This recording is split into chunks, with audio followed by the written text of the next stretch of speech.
이 사람 당장 끌어내요. 보호자가 왜 이사회 회의실에 들어옵니까? 서이사가 손가락으로 저를 가리키며 소리쳤습니다.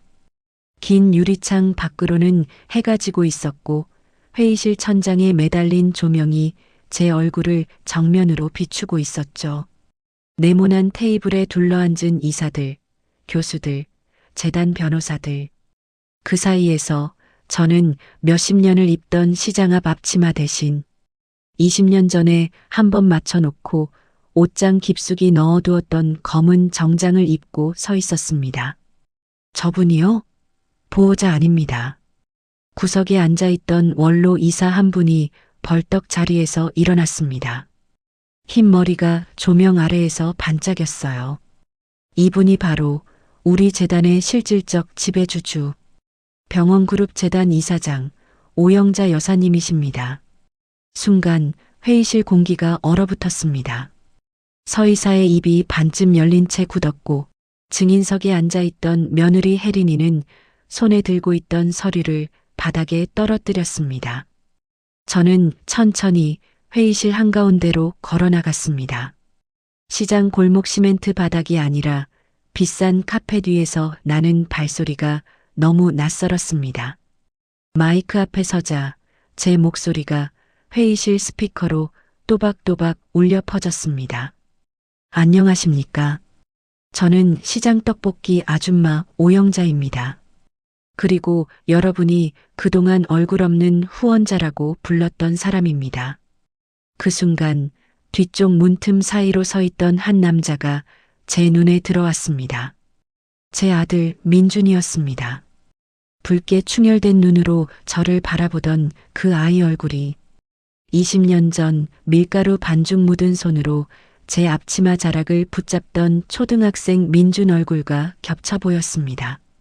오늘 이 자리에서 제가 왜 제 아들 병원장 취임을 막았는지, 왜 며느리를 고발하기로 했는지, 그리고 왜 시장 떡볶이 아줌마가 이 병원의 주인으로 서게 됐는지 처음부터 끝까지 말씀드리겠습니다. 회의실 안숨소리까지 들릴 만큼 조용해졌습니다. 저는 천천히 숨을 들이켰습니다. 먼저 구독과 좋아요를 눌러주시면 행복이 찾아옵니다. 이제 긴 이야기를 시작하겠습니다. 사람들은 저를 두고 평생 이렇게 불렀습니다. 야, 영자야. 떡볶이 2그릇. 시장 사람들 사이에서 제 이름 앞에는 늘 떡볶이가 붙어 다녔어요.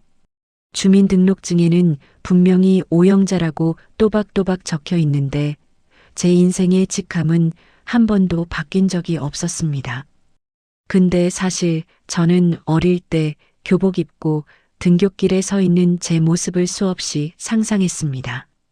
새하얀 와이셔츠에 네모난 이름표 달고 가방 안에는 색연필과 공책이 가득 들어있는 그런 모습이요. 늘 학교 앞 문방구 앞에서 친구들이 노트 사는 걸 부러운 눈으로 보곤 했죠. 아버지, 나도 고등학교 가면 안 돼요? 한 번은 용기 내서 물어본 적이 있습니다. 저녁 반찬으로 올려진 멸치볶음을 젓가락으로 뒤적이다가 눈 한 번 질끈 감고 꺼낸 말이었죠. 아버지는 숟가락을 탁 내려놓더니 한숨을 푹 쉬셨습니다. 야, 영자야. 없는 살림에 공부는 무슨 공부냐? 너는 그냥 내 동생들 밥이나 먹여 살려라. 근데 담임 선생님이 그러는데 저 성적만 놓고 보면 인문계 충분히. 선생이야 공부하라 하지 누가 하지 말라 그러디? 근데 그 선생이 내 등록금 내줄 거냐? 교복 사줄 거냐? 학용품 사줄 거냐? 그 말에 목구멍까지 올라왔던 말들이 쑥 들어가 버렸습니다. 어머니는 옆에서 조용히 반찬만 주시다가 제 눈치를 슬쩍 보며 한마디 보태셨어요. 너도 알잖아, 영자야. 너는 큰딸이지. 우리 집 맞이야. 내가 장사 좀 도와줘야 동생들 학교라도 보내지. 그날 밤 나는 이불을 머리까지 덮어쓰고 혼자 울었습니다. 친구들은 수학여행 얘기를 하며 깔깔 웃는데 나는 내일 닦아야 할 리어카 바퀴 생각만 나더군요. 그리고 바로 며칠 뒤 아버지가 작은 철제함을 제 앞에 턱 하고 올려놓았습니다. 이게 내 교복이다. 열어보니 교복 대신 낡은 리어카 열쇠가 하나 들어 있었습니다. 그게 저한테는 입학 통지서 대신 도착한 종이 쪼가리였던 셈이죠. 첫 장사 나가던 날을 지금도 생생히 기억합니다. 아직 해가 완전히 뜨기도 전 새벽 공기가 눈썹 사이를 파고들었습니다. 손은 시리고 숨을 내쉴 때마다 하얀 입김이 났어요. 시장에 도착해 리어카를 세우고 양은 냄비 2개를 꺼냈습니다. 떡을 물에 한번 헹구고 어묵을 썰고 파와 양배추를 듬뿍 넣고 고추장과 설탕, 간장을 부어 휘휘 저었습니다. 국물이 보글보글 끓기 시작하자 특유의 떡볶이 냄새가 골목을 타고 퍼져나갔어요. 매콤하면서도 달큰한 배고픈 사람들 유혹하는 그 냄새. 지나가던 학생들이 킁킁거리며 한 번씩 돌아보곤 했습니다. 그런데 그날따라 그 학생들 다리가 유난히 길어 보이더군요. 그 애들 다리 끝에는 반짝이는 로퍼와 교복 치마가 달려 있었으니까요. 어느 날은 그런 일도 있었습니다. 비가 억수같이 쏟아지던 오후였죠. 포장마차 비닐 천막 위로 투두둑 빗방울이 떨어지는 소리가 북소리처럼 들리던 날이었어요. 밖이 어두워서 그런지 손님이 별로 없었습니다. 떡볶이 국물도 심심하게 끓고만 있었고요. 그때 젖은 교복 치마를 툭툭 털며 들어오는 친구 하나가 보였습니다. 중학교 때 같이 책상에 앉았던 친구였죠. 영자야, 너 여기서 장사해? 순간 얼굴이 화끈 달아올랐습니다. 저는 괜히 앞치마를 더 꽉 쥐었어요. 응. 그냥 집이 좀 그래서. 와, 대단하다. 나는 알바도 못하는데. 근데 너 있잖아. 우리 고등학교 교복 진짜 예쁘다? 너도 봐야 하는데. 그 말이 칭찬인지 위로인지 자랑인지 잘 모르겠더군요. 웃어야 할지 울어야 할지 애매한 그 표정으로 서 있다가 저는 그냥 국자를 더 세게 저었습니다. 국물이 튈 정도로요. 그날 밤 집에 돌아와서 장롱 맨 위에 숨겨둔 헌 공책을 펼쳤습니다. 제목도 없이 빈 첫 장에 저는 삐뚤빼뚤 이렇게 적었습니다. 나 대신 내 자식을 학교에 보낸다. 그때부터였습니다. 제 인생 목표가 아주 단순해졌습니다. 나는 못 배워도 내 자식만큼은 교실에 앉혀놓는다. 그래서 그 다음 날부터 저는 새로운 규칙 하나를 만들었습니다. 하루 매상에서 무조건 1,000원. 손님이 많아 10,000원을 벌든 비가 와서 5,000원을 벌든 그중 1,000원은 절대 손대지 않기로 했습니다. 지갑에서 1,000원짜리 한 장을 꺼내 노란 봉투에 넣을 때마다 저는 늘 같은 말을 속으로 중얼거렸습니다. 이건 아직 태어나지도 않은 내 자식 등록금이다. 그때는 아직 제 뱃속에 아들이 있는지도 몰랐습니다. 몇 년 뒤 아이를 처음 품에 안고 병원 복도를 걸어 나올 때 하얀 아기 이불 사이로 조그만 얼굴이 보였습니다. 쭈글쭈글한 손가락으로 제 옷깃을 꼭 잡던 그 아이에게 제가 처음 한 말은 이런 말이었어요. 민준아, 너는 엄마 대신 교복 입어야 한다. 알았지? 간호사가 웃으면서 묻더군요. 아기가 태어나자마자 공부하라는 말부터 하시네요. 예, 전 못했으니까요. 이해는 꼭 해야죠. 그날부터 노란 봉투 겉면에는 민준 등록금이라는 이름이 붙었습니다. 하루 1,000원, 한 달이면 30,000원, 1년이면 30만원. 봉투 색깔은 점점 낡아가고 구겨졌지만 안에 들어있는 제 마음은 점점 더 단단해졌습니다. 여름엔 떡볶이 냄비 앞에서 땀으로 앞치마가 흠뻑 젖어도 겨울엔 손가락이 고박국자를 제대로 못 잡을 만큼 시려도 그날의 마지막 손님이 돌아가고 포장마차 불을 끌 때 저는 늘 똑같은 의식을 치렀습니다. 지갑을 열고 1,000원짜리 한 장을 꺼내 노란 봉투에 넣는 것. 이걸로 우리 민주는 떡볶이 냄새가 아니라 소독약 냄새를 맡으며 살겠지. 이걸로 우리 민주는 리어카가 아니라 책가방을 끌고 다니겠지. 사람들은 그냥 묵묵히 떡볶이 국물 저으며 사는 아줌마 하나 보았겠지만 사실 제 머릿속에는 늘 같은 장면이 재생되고 있었습니다. 흰 가운을 입은 제 아들, 가슴에 명찰을 달고 병원 복도 위를 바쁘게 걸어가는 모습. 그때는 몰랐습니다. 그렇게 모아둔 돈이 나중에 병원 재단 지분 51%라는 어마어마한 숫자로 바뀔 거라는 거요. 그저 저는 떡볶이 국물 냄새에 한 줄짜리 꿈을 섞어서 팔고 있을 뿐이었으니까요. 어머니, 떡볶이 하나요. 예, 근데 이 떡볶이에는요, 제 아들 등록금 한 숟갈이 더 들어갔어요.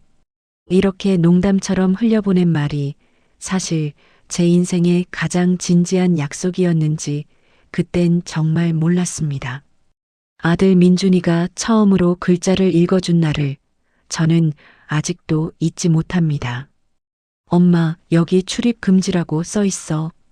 시장 입구에 붙어 있던 먼지 묻은 팻말을 보고 그렇게 말하더라고요.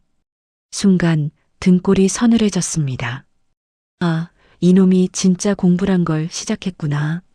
저는 얼른 장사 준비하던 손을 멈추고 민준이를 번쩍 안아 올렸습니다.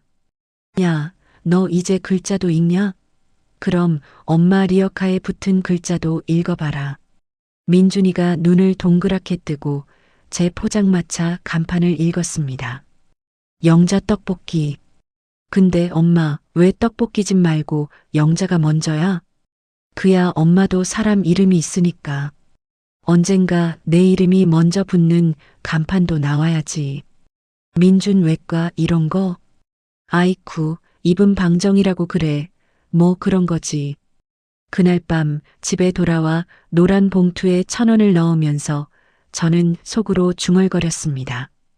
그래, 이놈은 떡볶이 말고 의학책 냄새 맡으며 살게 하자.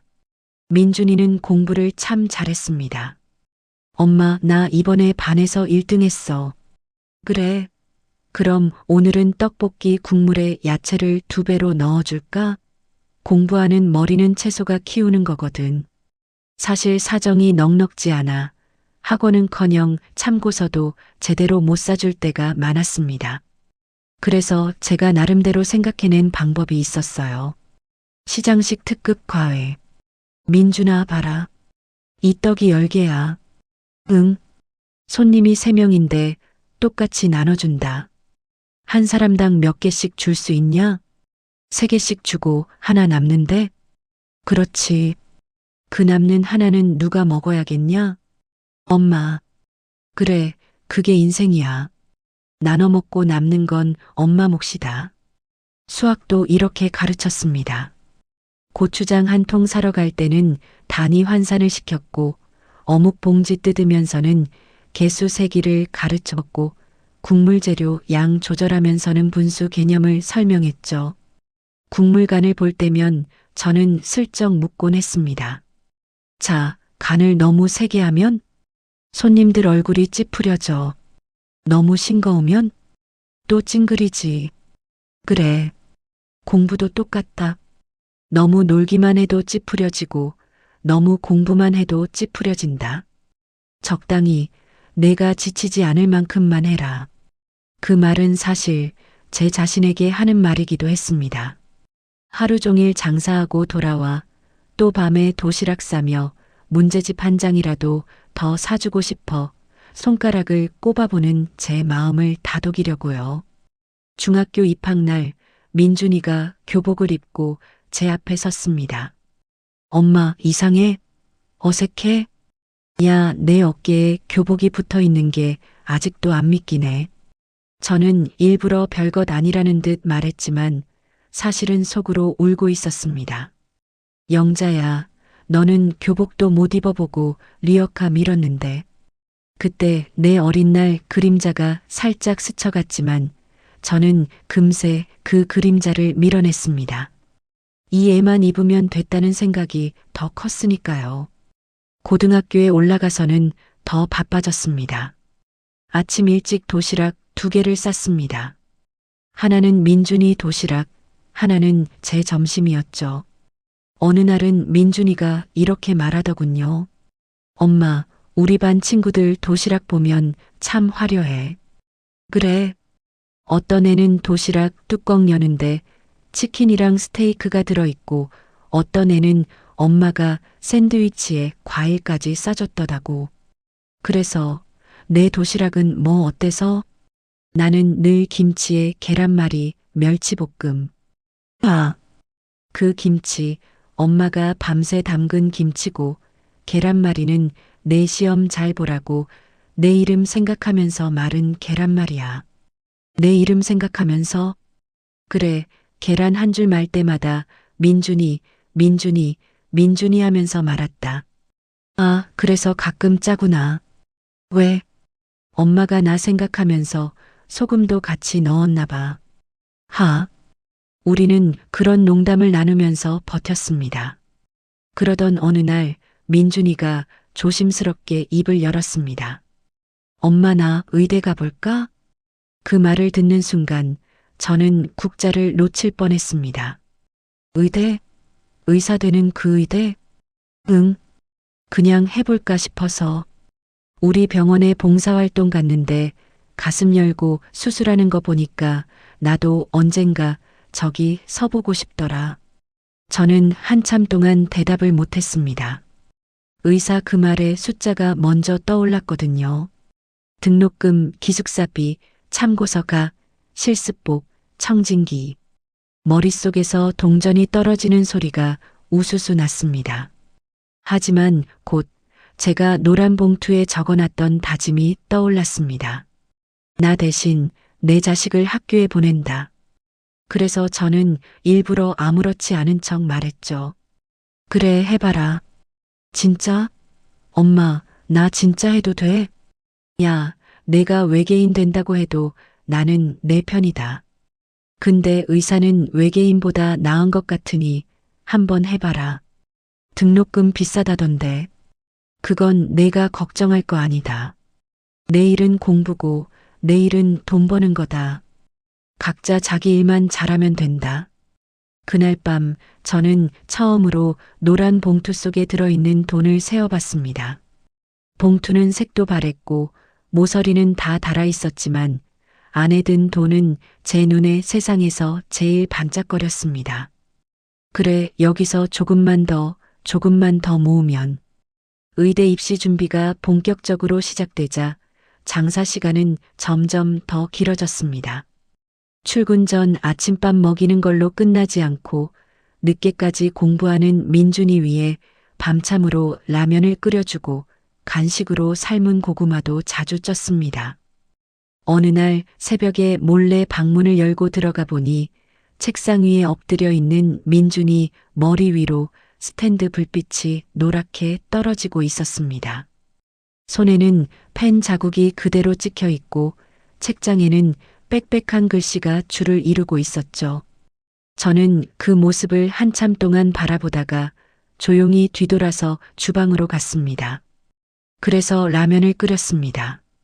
평소보다 달걀을 하나 더 풀어 넣고 파도 2배로 넣고요.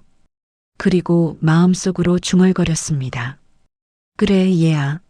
너라면 물 붓는 시간만큼만 더 버텨라. 인생이 딱 그 정도다. 결국 결과 발표 날이 왔습니다. 인터넷창에 합격 2글자가 떠오르는 순간 민준이가 의자에서 벌떡 일어나 소리를 질렀습니다. 엄마, 나 됐어. 뭐가 됐어? 밥이야? 국이야? 나 의대 붙었다고. 그 소리에 저는 국자를 들고 뛰어나갔습니다. 냄비 안에서 떡볶이가 보글보글 끓고 있는 것도 있고 젖은 앞치마 그대로 민준이를 꽉 껴안았습니다. 야, 이놈아 진짜 해냈구나. 그날 시장 사람들도 난리가 났습니다. 야, 우리 영자 떡볶이집 아들이 의대 붙었대. 진짜야? 여기 떡볶이 먹으면 의대 간다더니 그게 진짜였네. 야, 국물 좀 더 줘봐. 우리 손자는 의대 아니어도 약대라도 보내야겠다. 누군가는 농담처럼 말했지만 저는 그 농담이 너무 고마웠습니다. 아, 나도 이제 조금은 자랑해도 되는 사람이 됐구나. 문제는 그 다음이었습니다. 의대 입학금을 내고 기숙사비를 보내고 책값을 보내고 통장에 찍힌 숫자는 빠르게 줄어들고 제 손등에 난 굳은 살은 더 두꺼워졌습니다. 그러던 어느 날 제 인생을 통째로 바꾸는 사건이 찾아옵니다. 시장 전체가 재개발에 들어가면서 우리가 새 들어있던 상가 건물을 통째로 매각한다는 통보가 온 거죠. 아주머니, 이 서류에 도장만 찍으시면 돼요. 보상금은 이 정도로 책정됐고요. 젊은 변호사 하나가 서류를 두툼하게 쌓아놓고 설명을 했습니다. 솔직히 말해 저는 그 종이들에 뭐가 써 있는지 하나도 몰랐습니다. 한글을 아예 모르는 건 아니었지만 법률 용어들은 그림처럼만 보였거든요. 그때 변호사가 이런 말을 툭 던졌습니다. 아주머니, 이 돈으로 그냥 월세 원룸 얻어서 여생 보내셔도 되지만 혹시 투자라는 거 들어보신 적 있어요? 투자요? 주식 이런 거요? 예. 근데 그거보다 더 안전한 게 하나 있어요. 바로 이 병원 지분입니다. 그는 작은 병원 브로슈어를 제 앞에 놓았습니다. 우리 민준이가 봉사활동 다녀왔다던 그 동네 종합병원이었죠. 이 병원이요. 곧 재단 전환하면서 크게 커질 겁니다. 건물도 증축하고 장비도 들어오고 지금 조금만 지분 사두시면 나중에 아드님이 이 병원에서 일할 때 큰 힘이 될 수도 있어요. 저는 잠시 망설였습니다. 나는 떡볶이 장사꾼인데 무슨 지분이야. 그냥 현금으로 받는 게 낫지 않을까? 하지만 그때 머릿속에 한 장면이 스쳐 지나갔습니다. 하얀 가운을 입고 복도를 뛰어다니는 민준이 모습. 엄마, 나 병원에서 사람 살리고 싶어. 그래서 저는 떨리는 손으로 도장을 찍었습니다. 이게 나중에 재단 지분 51%가 될 줄은 꿈에도 모르고요. 문제는 그 뒤였습니다. 몇 년이 지나고 병원이 점점 커지더니 어쩐 일인지 이상한 연락이 하나 왔습니다. 어머니, 혹시 시간 되시면 병원 측에서 뵙고 싶어 합니다. 저를요? 예. 투자자분 중에 알아야 할 분이 계셔서요. 병원 회의실에 들어가자 흰 가운을 입은 사람들, 양복을 입은 사람들, 서류를 쌓아놓고 앉은 사람들이 저를 똑바로 바라봤습니다. 저는 순간 잘못 들어온 줄 알았습니다. 여기가 진짜 내가 도장 찍었던 그 병원 맞나? 그때 한 중년 남자가 자리에서 일어나 허리를 깊이 숙였습니다. 어머니, 이 병원 사실상 어머니 병원입니다. 예. 20년 전 이 병원이 부도 직전이었을 때 아주머니께서 넣으신 돈이 전체 지분의 절반이 넘어요. 지금 재무구조상으로는 어머니가 실질적인 일대주주, 지배주주십니다. 저는 한동안 말을 못했습니다. 아니, 나는 그냥 민준이 위해서 도장 한 번 찍은 것뿐인데요. 그 도장이 병원을 살렸습니다. 그래서 앞으로 재단 이사회에서도 어머니 의견이 가장 중요합니다. 그 사이 민준이는 의대를 졸업하고 인턴, 레지던트를 거쳐 이 병원 흉부외과에 들어왔습니다. 어느 순간 시장 떡볶이 아줌마의 아들이 이 병원 간판 의사가 되어 있었던 겁니다. 하지만 저는 그 사실을 누구에게도 말하지 않았습니다. 왜냐면 병원 측에서 단단히 신신당부했거든요. 어머니, 부탁 하나 드려도 될까요? 예, 말해보세요. 어머니는 계속 얼굴 없는 후원자로 남아주시면 좋겠습니다.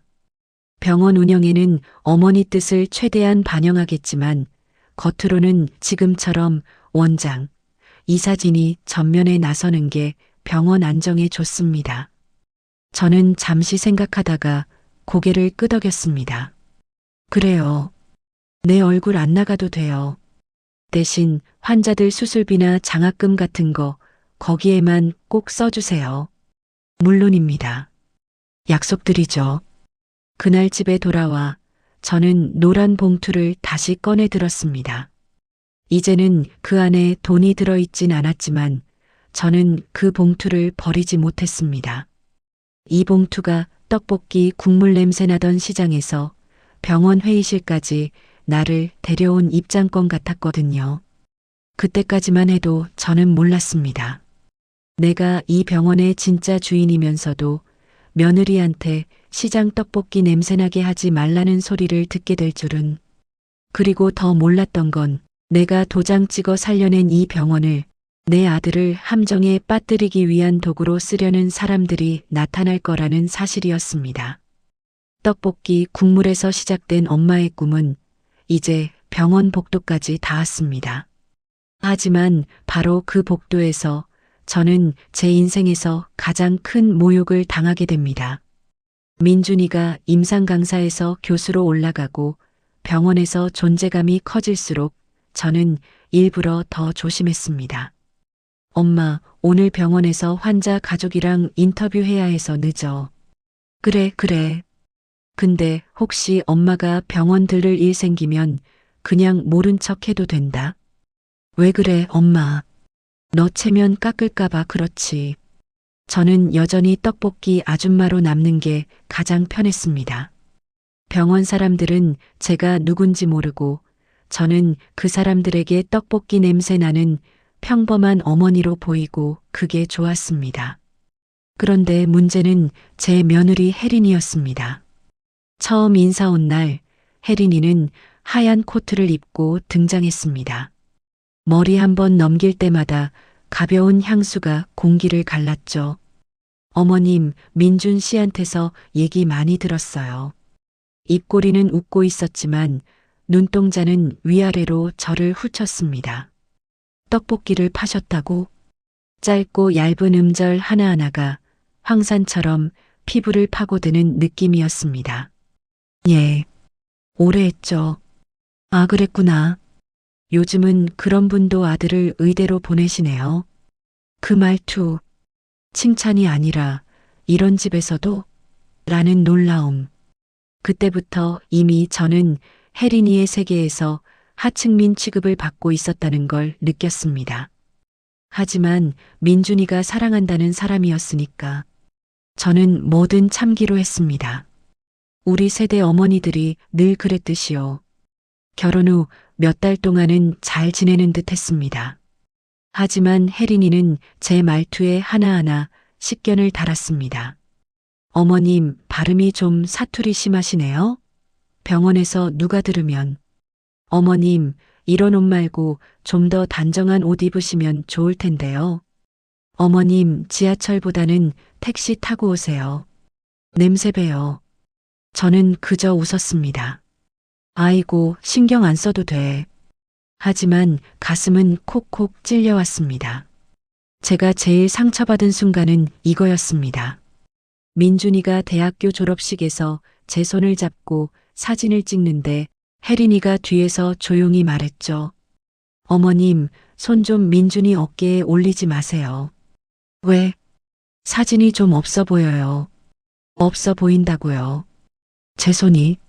내가 이 손으로 떡 볶고 기부금 모으고 그 손으로 민준이 뒷바라지에 의대에 보냈는데 그 말을 들은 뒤로 저는 사진 찍을 때 늘 손을 뒤로 깍지 끼고 섰습니다. 그리고 운명의 그날 병원장 취임식 참극 행사장 문을 열고 들어섰을 때 제 심장은 이미 쿵쿵 뛰고 있었습니다. 사람들은 명품 정장, 예쁜 원피스, 반짝이는 구두를 신고 있었고 저는 시장에서 온 냄새가 조금이라도 날까봐 옷에 탈취제를 2번이나 뿌르고 왔습니다. 그런데도 내 몸 어딘가에 떡볶이 국물 냄새가 배어 있을까 신경이 쓰였습니다. 그때 혜린이가 저를 발견했습니다. 그리고 그녀 입에서 나온 첫 마디. 이 냄새 좀 봐요. 시장 떡볶이 냄새 풍기면서 여긴 또 왜 기어 들어오셨어요? 순간 귀가 멍해지고 현수막 글자가 흔들려 보였습니다. 어떤 사람은 귀를 간지리며 시선을 돌렸고 어떤 사람은 코끝을 슬쩍 움켜쥐었습니다. 시장 냄새 나는 아줌마가 왜 여기? 그들의 속삭임이 똑똑히 들렸습니다. 여기는 시청 광장이 아니고요. 우리 민준 병원장 취임식이에요. 기자들도 오는데 어머님이 여기 앉아 있으면 체면이 안 서요. 밖으로 나가세요. 이 말을 하며 혜린이는 제 팔을 확 잡아 끌었습니다. 발이 비틀리며 힐끈이 휘청였고 저는 거의 끌려나가다시피 했습니다. 대강당 문이 쾅 닫히는 순간 저는 손등을 꼭 쥐어보았습니다. 그 순간 느낀 감정은 수치심이 아니었습니다. 아, 이 아이 내 아들 인생을 망치겠구나. 그 직감이 가슴을 찢었습니다. 로비 의자에 주저앉아 핸드폰을 켜는데 손이 떨려서 숫자 하나 제대로 누르기 힘들었습니다. 그런데도 저는 누르고야 말았습니다. 7번, 그리고 3번, 그리고 0번. 안녕하십니까, 회장님. 박 이사입니다. 박 이사. 나 영자야. 그 짧은 대화가 그 사람들의 인생을 갈라놓고 우리 아들을 살려내고 병원 전체의 운명을 흔들게 될 줄 그 누구도 몰랐을 겁니다. 이때부터 이미 혜린과 현 병원장 그리고 외부 세력이 민준이를 앞세운 비리 구조를 완성해 놓고 있었다는 걸.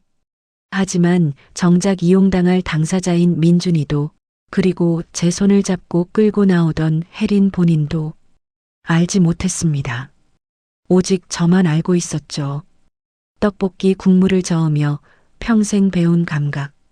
이 집은 뭔가 이상하다. 그 촉이 정확히 발동한 순간이었으니까요. 대강당 문 앞에서 쫓겨난 그날 밤 저는 집에 도착하자마자 앞치마도 벗기 전에 통장을 꺼내 보았습니다. 20년 넘게 병원에 넣은 돈. 그 돈은 제 욕심이 아니라 아들 민준이 인생을 지켜주는 울타리라고만 믿어왔습니다. 그런데 그 울타리를 누군가 뒤에서 조용히 잘라내고 있었다는 생각이 문득 들었습니다. 가슴이 덜컥 내려앉았죠. 그때였습니다. 핸드폰이 띵하고 울렸습니다. 보낸 사람은 박 이사. 이사장님 만나 뵙고 싶은데요. 중요한 얘기입니다. 그 문자를 보는 순간 제 손등에 굳은 살이 스멀스멀 뜨거워지는 기분이 들었습니다. 본능적으로 느껴졌죠. 아, 뭔가 큰일이구나.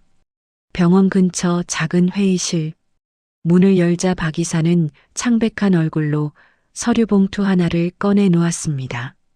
이사장님, 이걸 보셔야 합니다.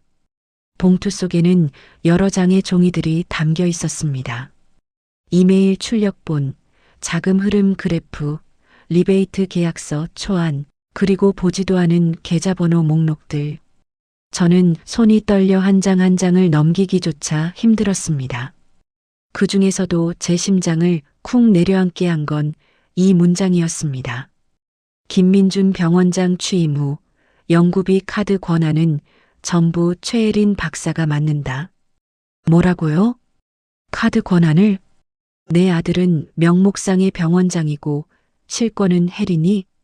그리고 그 아래엔 향후 의료기기 단가를 1.8배 인상. 이 차액은 보안계좌로 분배. 보안계좌라는 단어를 보는 순간 제 뒤통수가 얼얼해졌습니다.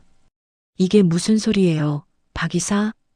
이사장님, 진짜 말씀드리기 죄송하지만 며느님과 현 병원장이 의료기기 회사랑 결탁한 것 같습니다. 목이 탁 막혔습니다. 아드님은 그냥 도장 찍으면 되는 자리였어요.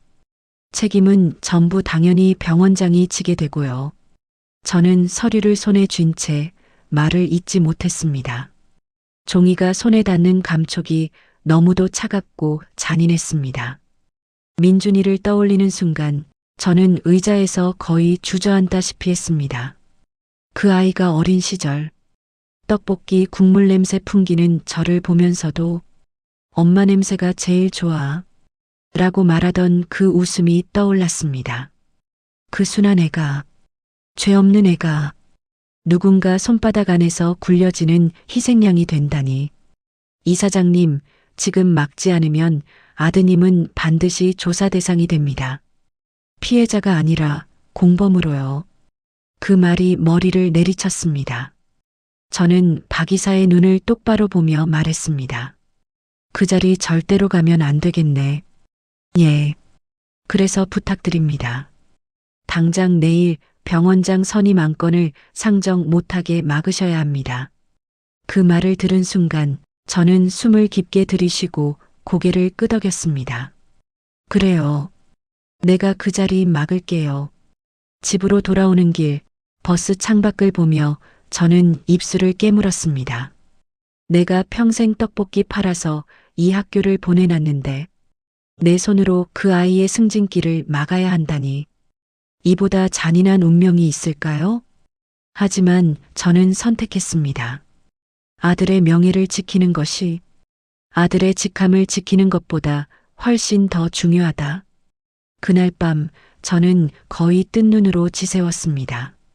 그리고 다음 날 아침 기어코 이사장 권한으로 병원장 취임한 상정을 막았죠. 그게 어떤 폭풍을 몰고 올지 알면서도 말입니다. 그날 저녁 현관문이 쾅 하고 열렸습니다. 민준이가 얼굴이 벌겋게 달아오른 채 서 있었습니다. 엄마, 오늘 병원에서 무슨 짓을 한 거야? 저는 순간 아무 말도 못했습니다. 아들 얼굴이 너무 상처받은 사람처럼 일그러져 있었기 때문입니다. 그리고 그 옆에서 조용히 입꼬리를 올린 사람이 있었습니다. 바로 혜린이. 어머님, 솔직히 말씀드릴게요. 혜린이는 가방에서 핸드폰을 꺼내며 말했습니다. 회장님이랑 통화한 거 제가 다 들었어요. 기부금 무기로 병원 협박한 거요. 그녀는 미리 재단 회의실 복도에서 녹음한 제 목소리를 틀어 보였습니다. 오늘 안건 내리라고 했잖아요. 그거 보통 사람들 말로는 협박이죠. 저는 숨이 턱 막혀 말을 잃었습니다. 그 통화는 아들을 지키기 위한 것이었는데 혜린이는 그걸 마치 제가 욕심 때문에 남편 자리 훔치려는 장모처럼 꾸며 놓은 것이었습니다. 엄마, 나 이제 당신하고 인연 끊을래. 그 말은 칼로 심장을 베는 것보다 더 아팠습니다. 얼굴이 일그러지고 손이 떨리고 그냥 숨이 막혔습니다. 아들이 등을 돌리고 나가던 그 순간 저는 깊이 깨달았습니다. 이 일, 이제는 집안 싸움이 아니라 전쟁이구나. 3일 뒤 도착한 한 통의 묵직한 상자. 아들과의 관계는 끊어진 상태. 현관에는 신발 하나가 하루 종일 움직이지 않은 채 그대로. 그런 정적 속에서 저는 구석에 쭈그려 앉아 있었습니다. 그때 초인종이 울렸습니다. 딩동. 이사장님, 병원 감사팀입니다. 긴급 자료 전달 드리겠습니다. 감사팀 직원 2명이 상자 하나를 조심스럽게 들고 왔습니다. 테이프 위에는 이렇게 적혀 있었습니다. 내부 비리조사 최우선 기밀. 그 글자를 보는 순간 저는 손등에 굳은 살이 뜨겁게 달아오르는 것을 느꼈습니다. 열어보세요. 이 안엔 말씀드리기 죄송하지만 며느님과 서 원장, 현 병원장의 모든 거래 내역이 있습니다. 저는 조심스럽게 칼을 넣어 상자를 열었습니다. 서류철 8개, USB 3개, 계약서, 기록, 이메일 녹취록. 어떤 건 심지어 손글씨로 금액을 적어 놓은 비밀 메모도 있었습니다. 그 메모를 보는 순간 저는 숨을 멈췄습니다. 김민준 병원장 취임 시 총 4.8억 환류 예정. 환류. 그 말은 빼돌려서 나눠 먹는다는 뜻입니다. 금액 옆엔 이렇게 적혀 있었습니다. 원장이요. 혜린 1.5억. 의료기기 회사 1.3억. 김민준 영원. 즉, 민준이는 돈도 한 푼 받지 않으면서 모든 불법 행위의 책임자가 되는 구조였습니다. 제 눈앞에서 글씨가 흔들렸습니다. 이사장님, 이게 다였습니다. 감사팀 직원이 고개를 숙였습니다. 아드님은 완전한 희생양이었습니다. 그 말을 들은 순간 가슴속에서 뭔가 툭 하고 끊어졌습니다. USB에 들어있던 녹취 파일을 열었습니다. 여성 2명의 목소리가 들렸습니다. 하나는 혜린이, 하나는 의료기기 회사 측 직원. 혜린, 아, 민준이요? 걔는 그냥 앞에 세워놓는 얼굴마담이에요. 직원, 그래도 본인이 책임지는 자리인데 괜찮겠어요? 혜린 웃으며, 그 사람은 윤리 규정만 잘 지키면 된다고 믿는 타입이라. 서류는 제가 정리한다고 하면 아무 말 안 해요. 아, 그래서 서 원장이랑 따로 윗선 보고하시나 보네. 그럼요. 우리끼리 맞춰서 움직여야죠. 병원장 취임만 하면 모든 자금은 제 카드로 통합될 거예요. 그녀의 웃음소리가 이어졌습니다. 가벼운 그러나 독한 웃음. 그 웃음 뒤에 숨어있는 말이 들리는 듯 했습니다. 내가 원하면 민준이는 하루아침에 범죄자 되는 거야. 제 손에서 USB가 또각하고 떨어졌습니다.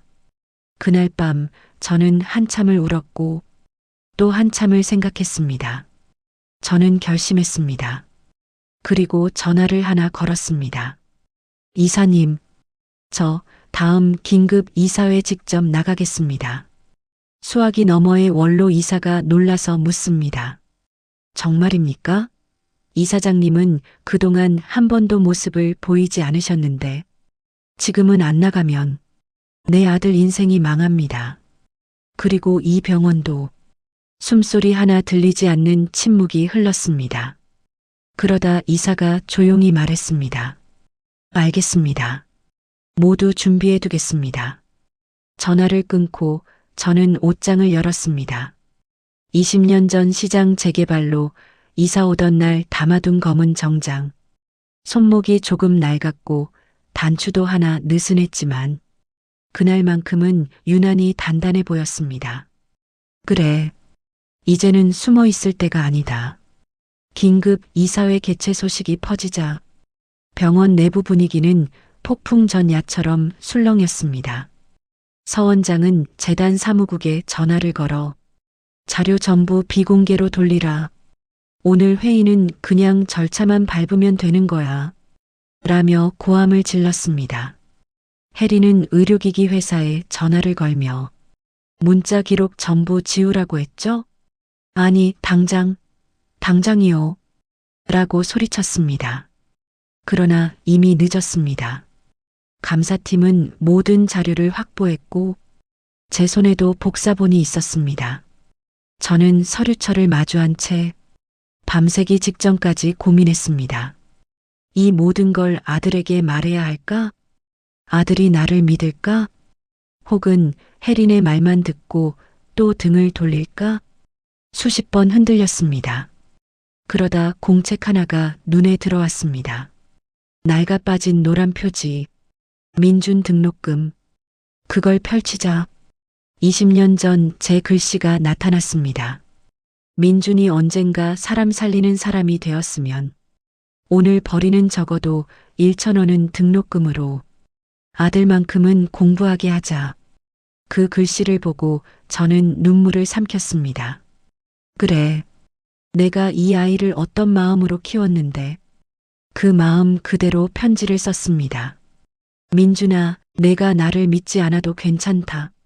하지만 내 말만큼은 한 번만 들어다오.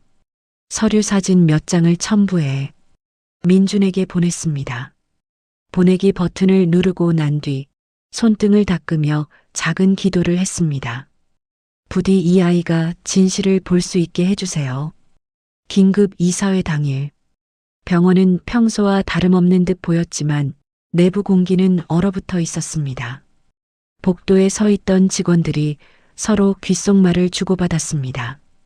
오늘 이사장님이 직접 온다던데? 진짜라고? 그분은 10년 동안 그림자처럼만 존재했는데 서 원장이랑 최 교수 혜리는 얼굴이 하얗더라. 그 말이 들릴 때마다 누군가는 서류철을 더 꽉 움켜쥐었고 누군가는 슬쩍 주변을 살피며 숨을 삼켰습니다. 평소라면 새하얀 병원 조명이 유난히 밝았겠지만 그날만큼은 묘하게 차갑고 날카롭게 느껴졌습니다. 마치 수술대 위에 올라가는 사람처럼 누군가가 심판받으러 가는 분위기였습니다. 이사회실 문 앞, 서 원장은 왼쪽 구석에서 전화기를 붙잡고 난리를 치고 있었습니다. 아니, 지금 와서 자료가 없다고 하면 어떡해. 그거 삭제하라고 했잖아. 삭제. 하지만 상대방은 겁을 잔뜩 먹은 목소리로 말했습니다. 원장님 감사팀에서 이미 다 가져갔다고요. 백업까지. 서 원장은 얼굴이 벌겋게 달아오르며 제기랄하고 이를 갈았습니다. 한편 혜리는 거울을 보며 급하게 화장을 고치고 있었지만 손이 너무 떨려 립스틱이 삐뚤게 그어졌습니다. 입술을 깨문 뒤 억지로 미소를 만들었습니다. 괜찮아, 나만 아니면 돼.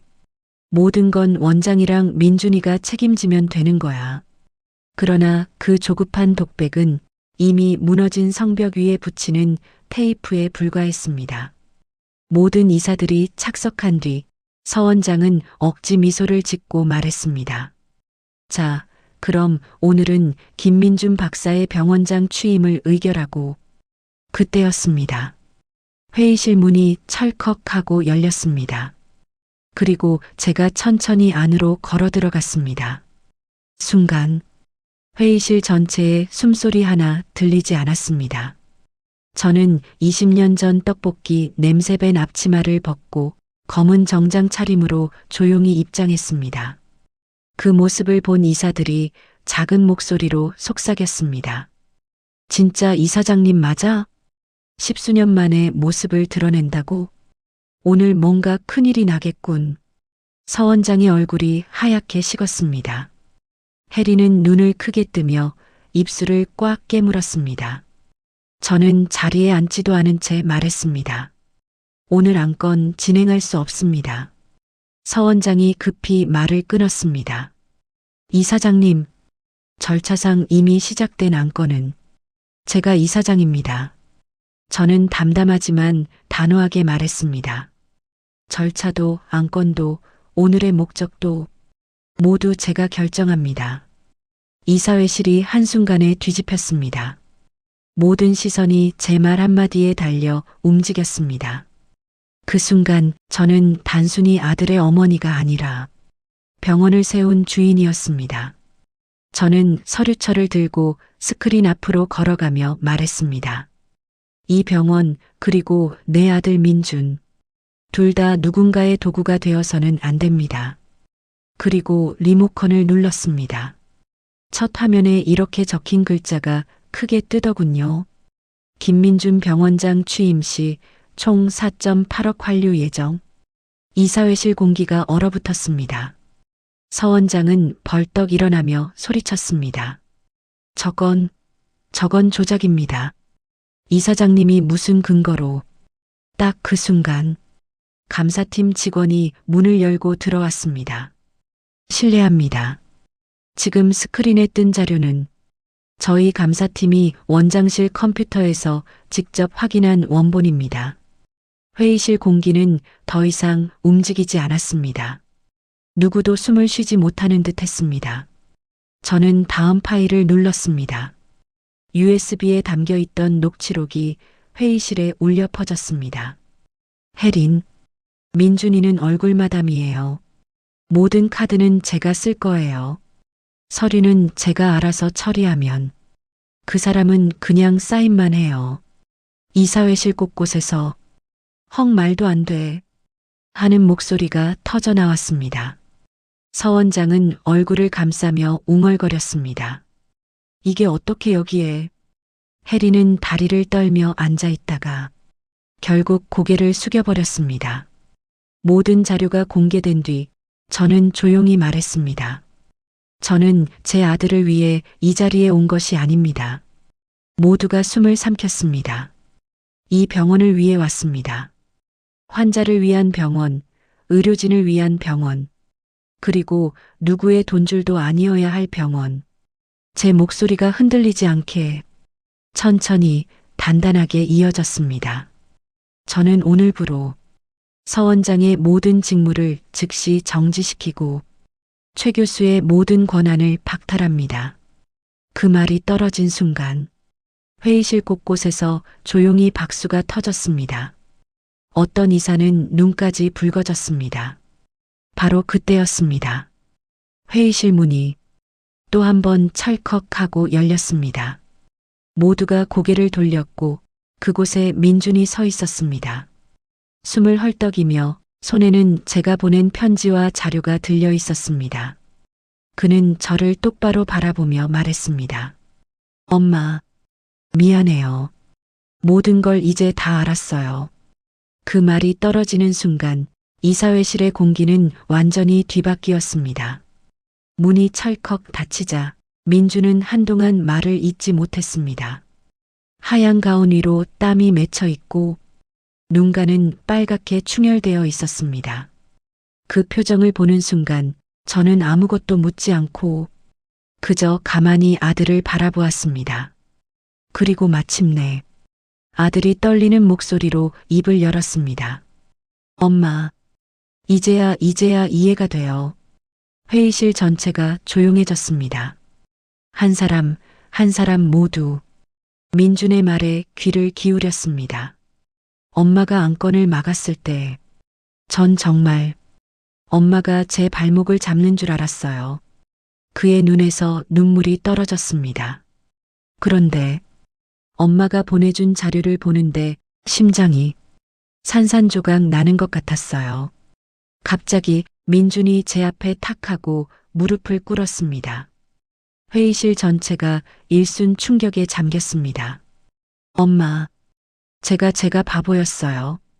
세상 물정도 모르고 사람 보는 눈도 없고 제가 어떻게 그렇게 엄마한테 모질게 굴었는지.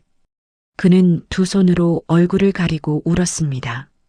저는 본능적으로 아들의 어깨를 감싸 안았습니다. 됐다, 민준아. 엄마는 괜찮다. 살아보면 누구나 속을 수도 있는 거다. 그때였습니다. 회의실 뒤편에서 누군가가 크게 숨을 내쉬었습니다. 모두의 시선이 그쪽으로 향했습니다. 해리는 의자에 앉은 채 손으로 머리를 감싸쥐고 있었습니다. 아니야. 왜 이렇게까지? 왜 다들 나만? 그러다 갑자기 벌떡 일어서더니 저를 향해 손가락을 가리켰습니다. 다 당신 때문이야. 당신이 처음부터 날 싫어했잖아. 회의실이 술렁였습니다. 저는 조용히 말했습니다. 냉정하지만 떨리지 않는 목소리였습니다. 나는 너를 싫어한 적이 없다. 다만 내 아들을 이용하려 한 순간부터 너는 너 스스로 무너진 것이다. 그 말에 혜린의 표정이 서서히 일그러졌습니다. 그리고 그녀는 주저앉아 울부짖었습니다.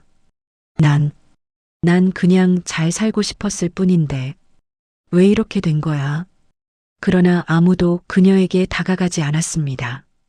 그녀가 만든 선택의 결과였기 때문입니다. 서 원장은 회의실 문가에서 비틀거리며 일어났습니다. 이사장님, 잠깐만. 이건 오해입니다. 그의 음성은 이제 권력자의 목소리가 아니라 모든 걸 잃어버린 사람의 목소리였습니다. 우린 그냥 병원을 키워보려고. 저는 고개를 저었습니다. 병원은 숫자로 키우는 것이 아닙니다. 환자, 의사, 간호사, 그들의 마음을 지켜야 하는 것입니다. 서 원장은 그 자리에 주저앉았습니다. 그의 몰락은 그렇게 조용히 끝났습니다. 저와 민준이 회의실 문을 나서자 밖에 모여있던 직원들이 서서히 박수를 치기 시작했습니다. 이사장님 고맙습니다. 병원 이제 바로 잡혔습니다. 민준 선생님, 너무 마음고생하셨어요. 저는 놀라서 주변을 둘러보았습니다. 그리고 깨달았습니다. 이 병원을 지키려는 마음은 나 혼자가 아니었다는 걸. 회의실을 벗어난 뒤 아들은 깊은 숨을 내쉬었습니다. 엄마, 나 다시 시작할 수 있을까요? 저는 그의 손을 잡았습니다. 그래. 앞으로는 너 혼자 두지 않을게. 엄마가 항상 내 편에 있을게. 민주는 고개를 끄덕이며 말했습니다. 엄마, 진심으로 고마워요. 그 순간 저는 오랜 세월 떡볶이를 팔며 하루하루 버티던 그 시절에 제가 조용히 위로받는 느낌을 받았습니다. 이사회 직후 감사팀은 즉시 움직였습니다. 서 원장은 본관 뒤편에서 마지막까지 전화를 붙들고 있었습니다. 이사장님께 한 번만 시간 좀. 그러나 이미 늦었죠. 그의 모든 직무는 즉시 정식 절차에 따라 해임 절차가 시작되었습니다. 혜린 역시 짧은 조사를 마친 뒤 조용히 짐을 싸들고 영구동을 떠났습니다. 눈도 제대로 맞추지 못하고 걸어나가는 그녀의 모습에서 저는 잠시 씁쓸함을 느꼈습니다. 그녀도 누군가의 딸이고 누군가의 소중한 사람일 텐데 욕심이 그녀 삶을 삼켜버린 것이죠. 하지만 아기는 반드시 제자리를 찾아야 합니다. 그래야 병원도 그리고 우리 가족도 다시 숨을 쉴 수 있으니까요. 며칠 뒤 열린 임시 이사회에서 저는 단상에 섰습니다. 이 병원은 돈이 아니라 사람을 먼저 두겠습니다. 홀 안에서는 조용한 박수가 이어졌습니다. 그리고 저는 선언했습니다. 의료기기 업체와의 불공정 계약 전면 재검토, 내부 감시 시스템 강화, 의사간호사 의견 직접 청취하는 상시 협의체 구성, 환자 복지기금 신설. 이 모든 계획을 말하는 동안 저는 제 손이 하나도 떨리지 않는다는 걸 깨달았습니다. 20년 전 시장에서 떡볶이를 팔던 내 손은 지금 이 병원의 미래를 세우고 있었습니다. 며칠 뒤 밤, 퇴근한 민준이 제 방문을 두드렸습니다. 엄마, 조금 얘기할 수 있어요? 그의 눈빛은 오래된 혼란을 벗어난 맑고 단단한 빛이었습니다.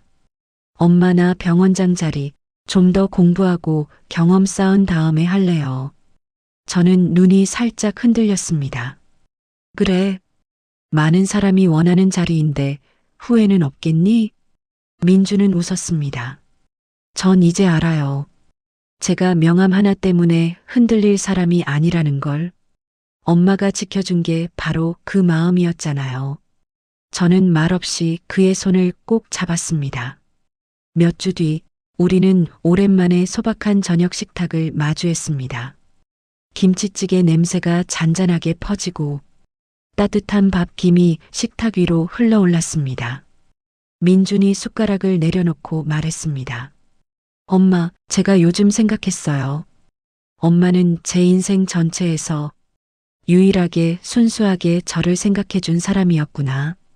저는 속으로만 흐느꼈습니다. 그 말 한 줄이 20년의 고단함을 다 녹여주었습니다. 새로운 체제로 바뀐 뒤 병원 복도는 놀라울 정도로 달라졌습니다.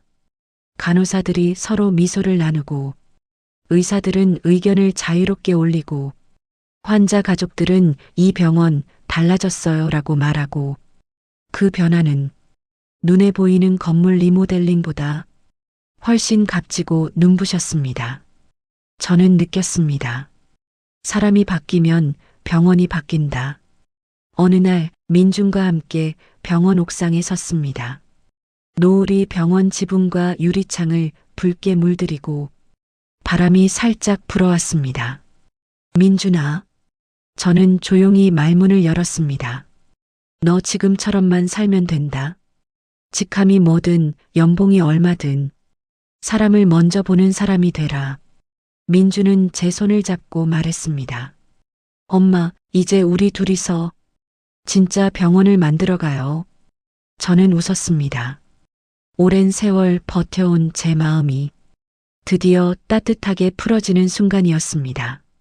삶은 돈 많은 사람, 높은 사람, 똑똑한 사람의 편만 서지 않습니다. 정직한 사람, 흔들려도 다시 일어나는 사람, 그리고 사랑으로 버티는 사람의 편에 서 있습니다. 저는 떡볶이를 팔던 손으로 하나의 병원을 지켰고 제 아들의 삶도 지켰습니다. 그리고 깨달았습니다. 가족은 서로의 약점을 파고드는 사이가 아니라 서로를 세워주는 사람들이다.